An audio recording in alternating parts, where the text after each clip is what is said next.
বৃহস্পতিবার উত্তরবঙ্গে প্রথম দফার ভোট, তাই শেষ লগ্নে এসে জলপাইগুড়ির করলা ভ্যালি চা বাগানে নির্বাচনী প্রচারে যান সিপিআইএম প্রার্থী দেবরাজ বর্মন। পাশাপাশি দলীয় কর্মী সমর্থকদের সঙ্গে নিয়ে ওই এলাকা ঘুরে ঘুরে জনসংযোগও সারেন তিনি। আসন্ন বিধানসভা নির্বাচনকে কেন্দ্র করে উত্তরে ক্রমশ চড়ছে রাজনৈতিক উত্তাপ।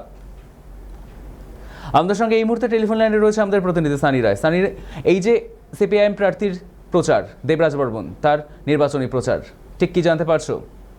একদমই দেখো সৈকত, তোমাকে জানাবো যে ভোটমুখী বঙ্গে কিন্তু একেবারে রীতিমতো প্রত্যেকটি রাজনৈতিক দল তাদের এক মাটি শক্ত করার জন্য রীতিমতো নির্বাচনে নেমে পড়েছেন।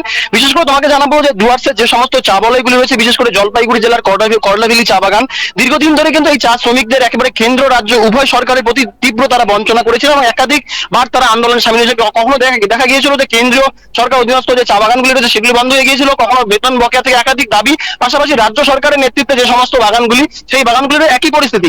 ঠিক এই যে এই ঘটনাটাকে কিন্তু কেন্দ্র করে সিপিআইএম এর তরফ থেকে কিন্তু একাধিকবার এই চা শ্রমিকদের পাশে দাঁড়ানোর ছবি আমরা দেখেছিলাম। এবং তোমাকে জানাবো যে এই যে কেন্দ্র রাজ্য সংঘাতের মাঝখান থেকে এই যে জলপাইগুড়ি বিধানসভার প্রার্থী দেবরাজ বর্মন, তিনি কিন্তু এদিন একেবারে অন্তিম সময় যেটা বলা চলে যে নির্বাচনী প্রচারে আজকেই কিন্তু শেষ দিন, বিকাল 5টা পর্যন্ত প্রচার করতে পারবেন এবং সেই সময়টাকে কিন্তু কাজে লাগিয়ে একেবারে কয়েক হাজার কর্মী সমর্থকদের নিয়ে কিন্তু আজ এই করলাভ্যালি চা বাগানে জনসংযোগ সারেন। এবং জনসংযোগ সারার পরে কিন্তু তিনি যেমন দাবি করছেন যে তিনি এই আসনটিতে বিপুল ভোটে জয়ী হবেন। তবে বাকিটা সময় বলবে।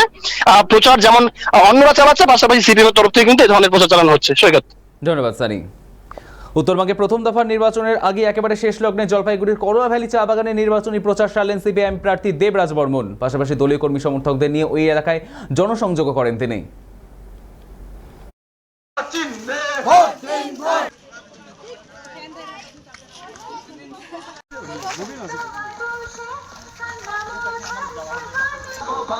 চা বাগান নিয়ে আপনার কি ভাবনা চিন্তা?